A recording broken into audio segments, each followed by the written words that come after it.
संतोषी माता की जय। नमस्कार दोस्तों, स्वागत है आपका मेरे YouTube चैनल आर के भक्ति में।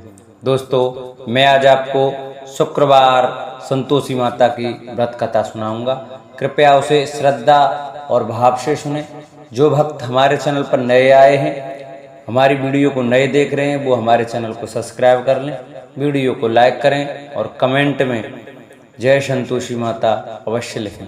तो आइए हम अपनी कथा को प्रारंभ करते हैं। शुक्रवार के दिन मां संतोषी माता का व्रत पूजन किया जाता है। इस पूजा के दौरान माता की आरती, पूजन तथा अंत में माता की कथा सुनी जाती है। शुक्रवार के दिन यह कथा सुनी जाती है। एक बुढ़िया थी, उसके 7 बेटे थे। 6 कमाने वाले थे जबकि एक निकम्मा था।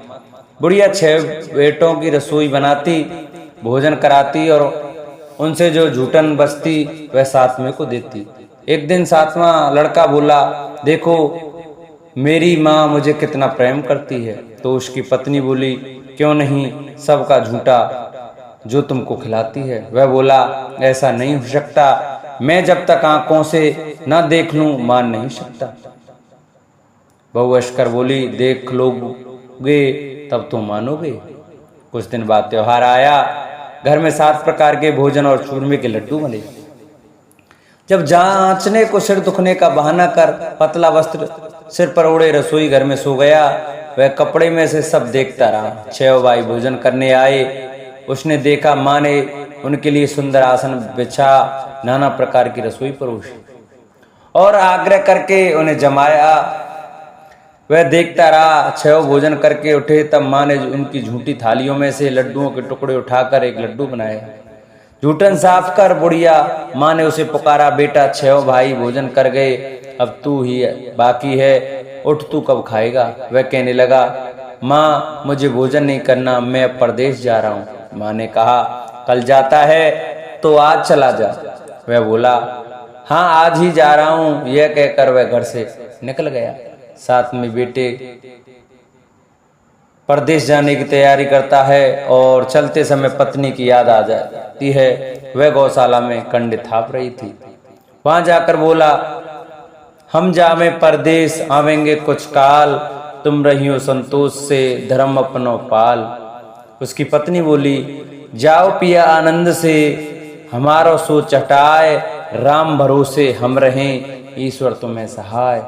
2 निशानी आपनी देखूं धर्मे धीर, सुध मत हमारी विसारियो, रखियो मन गंभीर। वह बोला, मेरे पास तो कुछ नहीं है, यह अंगूठी है, सो ले और अपनी कुछ निशानी दे दे। वह बोली, मेरे पास क्या है, यह गोबर भरा हाथ है। यह कहकर उसकी पीठ पर गोबर के हाथ की थाप मार दी। वह चला गया। चलते चलते दूर देश पहुंचा। वहाँ एक साहूकार की दुकान थी। वहां जाकर कहने लगा, भाई मुझे नौकरी पर रख लो। साहूकार को जरूरत थी, बोला रह जा। लड़के ने पूछा, तनख्वाह क्या दोगे। साहूकार ने कहा, काम देखकर दाम मिलेंगे। साहूकार की नौकरी मिली। वह सुबह 7 बजे से 10 बजे तक नौकरी बजाने लगा। कुछ दिनों में दुकान का सारा लेन देन, हिसाब किताब, ग्राहकों को माल बेचना, सारा काम करने लगा। साहूकार के 7-8 नौकर करते हुए सब चक्कर खाने लगे। यह तो बहुत होशियार बन गया। सेठ ने भी काम देखा और 3 महीने में ही उसे आधे मुनाफे का हिस्सेदार बना लिया। वह कुछ वर्ष में ही नामी सेठ बन गया और मालिक सारा कारोबार उस पर छोड़कर चला गया।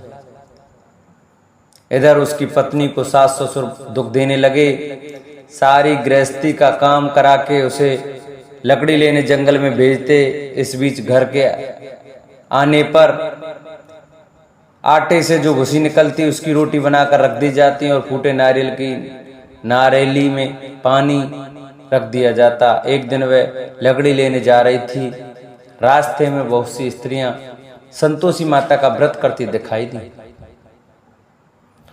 वहां वह खड़ी होकर कथा सुनने लगी और पूछा, बहनों तुम किस देवता का व्रत करती हो और उसके करने से क्या फल मिलता है। यदि तुम इस व्रत का विधान मुझे समझाकर कहोगी तो मैं तुम्हारा बड़ा एहसान मानूंगी। तब उनमें से एक स्त्री बोली, सुनो, यह संतोषी माता का व्रत है। इसके करने से निर्धन दरिद्रता का नाश होता है और जो कुछ मन में कामना हो सब संतोषी माता की कृपा से पूरी होती है। तब उसने उससे व्रत की विधि पूछी। संतोषी माता की व्रत विधि उन्होंने बताई। वह भक्तन बोली, सवा आने का गुड़ चना लेना, इच्छा हो तो 5.25 आने का लेना या 1.25 रुपया का भी सहूलियत के अनुसार लाना। बिना परेशानी और श्रद्धा व प्रेम से जितना भी बन पड़े सवाया लेना। प्रत्येक शुक्रवार को निराहार रहकर कथा सुनना। इसके बीच क्रम टूटे नहीं, लगातार नियम पालन करना। सुनने वाला कोई न मिले तो घी का दीपक जला उसके आगे या जल के पात्र को सामने रखकर कथा कहना। जब कार्य सिद्ध ना हो नियम का पालन करना और कार्य सिद्ध हो जाने पर व्रत का उद्यापन करना। 3 मास में माता फल पूरा करती हैं। यदि किसी के ग्रह खोटे भी हों तो भी माता वर्ष भर में कार्य सिद्ध करती हैं। फल सिद्ध होने पर उद्यापन करना चाहिए, बीच में नहीं। उद्यापन में अड़ाई, सेर आटे का खाजा तथा इसी परिणाम से खीर तथा चने का साग करना। 8 लड़कों को भोजन कराना। जहाँ तक मिले जेठ देवर भाई बंधु के हों, न मिले तो रिश्तेदारों और पास पड़ोसियों को बुलाना। उन्हें भोजन करा, यथाशक्ति दक्षिणा दे, माता का नियम पूरा करना। उस दिन घर में खटाई न खाना। यह सुन बुढ़िया कि वह वहां से चल दी। व्रत का प्रण करना और माता संतोषी का दर्शन देना। रास्ते में लकड़ी के बोझ को बेच दिया और उसने पैसों से गुड़ चना ले माता के व्रत की तैयारी कर आगे चली और सामने मंदिर देखकर पूछने लगी, यह किसका मंदिर है? सब कहने लगे, संतोषी माता का मंदिर है। यह सुनकर माता के मंदिर में जाकर चरणों में लौटने लगी। दीन हो विनती करने लगी, माता मैं निपट अज्ञानी हूँ, व्रत के कुछ भी नियम नहीं जानती, मैं दुखी हूँ। हे माता जगत जननी, मेरा दुख दूर कर, मैं तेरी शरण में हूँ। माता को दया आई। एक शुक्रवार बीता कि दूसरे शुक्रवार को उसके पति का पत्र आया। तीसरे शुक्रवार को उसका भेजा हुआ पैसा आ पहुंचा। यह देख जेठ जेठानी मुंह सिकोड़ने लगे। लड़के ताने देने लगे। काकी के पास पत्र आने लगे, रुपया आने लगा। अब तो काकी की खातिरी बढ़ेगी। बेचारी सरलता से कहती, भैया कागज आवे रुपया आवे, हम सब के लिए अच्छा है। ऐसा कहकर आंखों में आंसू भरकर संतोषी माता के मंदिर में आप मातेश्वरी के चरणों में गिरकर रोने लगी। माँ मैंने तुमसे पैसा कब मांगा है? मुझे पैसे से क्या काम है? मुझे तो अपने सुहाग से काम है। मैं तो अपने स्वामी के दर्शन मांगती हूँ। तब माता ने प्रसन्न होकर कहा, जा बेटी तेरा स्वामी आएगा। यह सुनकर खुशी से बावली होकर घर में जा काम करने लगी। अब संतोषी माँ विचार करने लगी, इस भोली पुत्री को मैंने कह तो दिया कि तेरा पति आवेगा, लेकिन कैसे? वह तो इसे स्वप्न में भी याद नहीं करता। उसे याद दिलाने को मुझे ही जाना पड़ेगा। इस तरह माताजी उस बुढ़िया के बेटे के पास जा स्वप्न में प्रकट हो कहने लगी, साहूकार के बेटे सो रहा है या जागता है? वह कहने लगा, माता सोता भी नहीं जागता भी नहीं हूँ, कहो क्या आज्ञा है? माँ कहने लगी, तेरे घर बार कुछ है कि नहीं? वह बोला, मेरे पास सब कुछ है, माँ बाप है, बहू है, क्या कमी है? माँ बोली, भोले पुत्र तेरी बहू घोर कष्ट उठा रही है। तेरे माँ बाप उसे परेशानी दे रहे हैं, वह तेरे लिए तरस रही है, तू उसकी सुध ले। वह बोला, हाँ माताजी यहाँ तो मालूम है, परंतु जाऊं तो कैसे? परदेश की बात है, लेन देन का कोई हिसाब नहीं है, कोई जाने का रास्ता नहीं आता, कैसे चले जाऊं? माँ कहने लगी, मेरी बात मान, सवेरे नहा धोकर संतोषी माता का नाम ले, घी का दीपक जला, दंडवत कर, दुकान पर जा बैठ। देखते देखते सारा लेन देन चुक जाएगा, जमा का माल बिक जाएगा, सांझ होते होते धन का भारी ढेर लग जाएगा। अब बूढ़े की बात मानकर वह नहा धोकर संतोषी माता को दंडवत घी का दीपक जला दुकान पर जा बैठा। थोड़ी देर में रुपया देने वाले आने लगे, लेने वाले हिसाब लेने लगे। कोठे में भरे सामान के खरीदार नगद दाम में सौदा करने लगे। शाम तक धन का भारी ढेर लग गया। मन में माता का नाम ले चमत्कार देख प्रसन्न हो घर जाने के वास्ते गहना कपड़ा सामान खरीदने लगा। यहाँ से काम निपट तुरंत घर को रवाना हुआ। उधर उसकी पत्नी जंगल में लकड़ी लेने जाती है। लौटते वक्त माता जी के मंदिर में विश्राम करती है। वह तो उसके प्रतिदिन रुकने का जो स्थान ठहरा। धूल उड़ती देख वह माता से पूछती है, हे माता, यह धूल कैसी उड़ रही है? माता कहती है, हे पुत्री, तेरा पति आ रहा है। अब तू ऐसा कर, लकड़ियों के 3 बोझ बना ले। एक नदी के किनारे रख और दूसरा मेरे मंदिर पर और तीसरा अपने सिर पर। तेरे पति को लकड़ियों का गट्ठा देख मोह पैदा होगा। वह यहाँ रुकेगा, नाश्ता पानी खाकर माँ से मिलने जाएगा। तब तू लकड़ियों का बोझ उठाकर जाना और चौक में गट्ठर डालकर जोर से आवाज लगाना, लो सासू जी, लकड़ियों का गट्ठर लो, भूसे की रोटी दो, नारियल के खेपड़े में पानी दो। आज मेहमान कौन आया है? माता जी से बहुत अच्छा कहकर वह प्रसन्न मन से लकड़ियों के 3 गट्ठर बनाए, एक नदी के किनारे पर और एक माता जी के मंदिर पर। इतने में मुसाफिर आ पहुंचा। सूखी लकड़ी देख उसकी इच्छा उत्पन्न हुई कि हम यहीं पर विश्राम करें और भोजन बनाकर खा पी कर गाँव जाएं। इसी तरह रुककर भोजन बना, विश्राम करके गांव को गया। सबसे प्रेम से मिला। उसी समय सिर पर लकड़ी का गट्ठल लिए वह उतावली सी आती है। लकड़ियों का भारी बोझ आंगन में डालकर जोर से 3 आवाज देती है, लो सासू जी, लकड़ियों का गट्ठल लो, भूसे की रोटी दो, आज कौन मेहमान आया है? यह सुनकर उसकी सास बाहर आकर अपने दिए हुए कष्टों को भुलाने हेतु कहती है, बहू ऐसा क्यों कहती है? तेरा मालिक ही तो आया है। आ बैठ, मीठा भात खा, भोजन कर, कपड़े गहने पहन।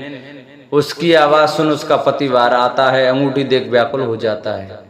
माँ से पूछता है, माँ यह कौन है? माँ बोली, बेटा यह तेरी बहू है। जब से तू गया है तब से सारे गांव में भटकती फिरती है। घर का काम काज कुछ करती नहीं, 4 पहर आकर खा जाती है। वह बोला, ठीक है माँ, मैंने इसे भी देखा और तुम्हें भी। अब दूसरे घर की चाबी दो, उसमें रहूंगा। माँ बोली, ठीक है, तेरी जैसी मर्जी। तब वह दूसरे मकान की 3री मंजिल का कमरा खोल सारा सामान जमाया। एक दिन मैं राजा के महल जैसा ठाटबाट बन गया। अब क्या था, बहू सुख भोगने लगी। इतने में शुक्रवार आया।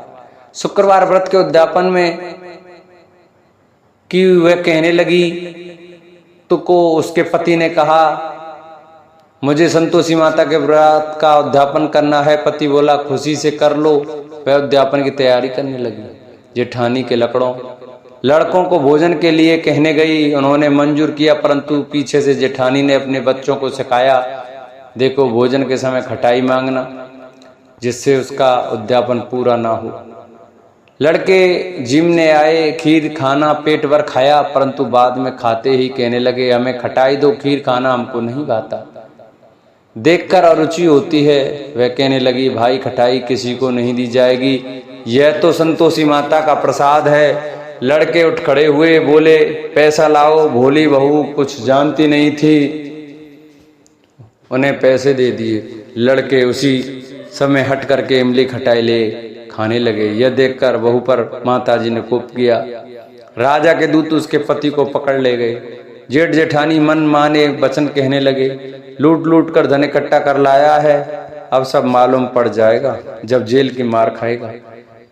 बहू से यह सहन नहीं हुआ और रोती हुई माता जी के मंदिर गई। कहने लगी, हे माता, तुमने क्या किया? हंसाकर अब भक्तों को रुलाने लगी। माता बोली, बेटी तूने उद्यापन करके मेरा व्रत भंग किया है।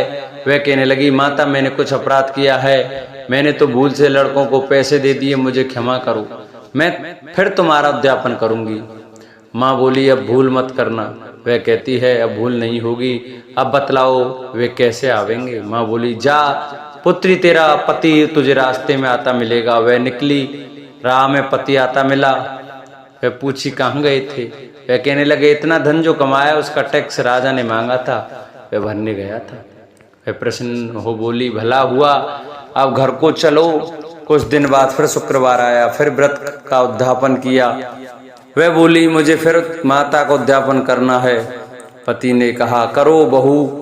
फिर जेठ जेठानी के लड़कों को भोजन के कहने गई। जेठानी ने एक तो बातें सुनाई और लड़कों को सिखाने लगी, तुम सब लोग पहले की तरह खटाई मांगना। लड़के भोजन से पहले कहने लगे, हमें खीर खानी नहीं, हमारा जी बिगड़ता है, कुछ खटाई खाने को दो। वह बोली, खटाई किसी को नहीं मिलेगी, आना है तो आओ। वह ब्राह्मण के लड़के लाकर भोजन कराने लगी। यथाशक्ति दक्षिणा दी।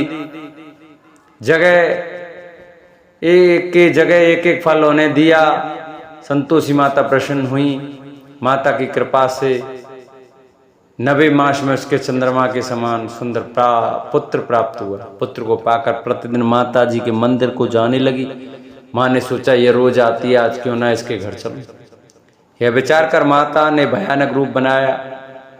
गुड़ चने से सना हुआ मुख, ऊपर सूंड के समान होठ, उस पर मक्खियां भिन भिना रही थीं। दहली पर पैर रखते हुए उसकी सास चिल्लाई, देखो रे, कोई चुड़ैल डाकिन चली आ रही है, लड़को इसे भगाओ, नहीं तो किसी को खा जाएगी। लड़के भागने लगे, चिल्लाकर खिड़की बंद करने लगे। बहू रोशनदान से देख रही थी, प्रसन्नता से पगली बन चिल्लाने लगी, आज मेरी माता जी मेरे घर आई हैं। वह बच्चे को दूध पीने से हटाती है, इतने में सास का क्रोध फट पड़ा। वह बोली, क्या उतावली हुई है, बच्चे को पटक दिया। इतने में माँ के प्रताप से लड़के ही लड़के नजर आने लगे। वह बोली, माँ मैं जिसका व्रत करती हूँ यह संतोषी माता है। सब ने माता के चरण पकड़ ली और विनती कर कहने लगे, हे माता, हम मूर्ख हैं, अज्ञानी हैं, तुम्हारे व्रत की विधि हम नहीं जानते, व्रत भंग कर हमने बड़ा अपराध किया है। जगत माता, आप हमारा अपराध क्षमा करें। इस प्रकार माता प्रसन्न हुई। बहू को प्रसन्न हो, जैसा फल दिया वैसा माता सबको दें। जो यह कथा सुने उसको सभी मनोरथ पूर्ण हो, और जो यह कथा पढ़े उनके भी सभी मनोरथ पूर्ण हो। बोलो संतोषी माता की जय। जिन भक्तों को हमारी ये वीडियो, हमारी यह कथा अच्छी लगी हो, वो हमारी कथा को आगे शेयर करें, चैनल को सब्सक्राइब करें और बेल आइकन घंटा है उसको दबाना ना भूलें, जिससे भी जो वीडियो हम नहीं डालें वो आपके पास पहुंचे और आप हमारी नई नई वीडियो देख सकें, हमारी नई नई कथा सुन सकें। हमारे चैनल को सब्सक्राइब कर वीडियो को लाइक करें।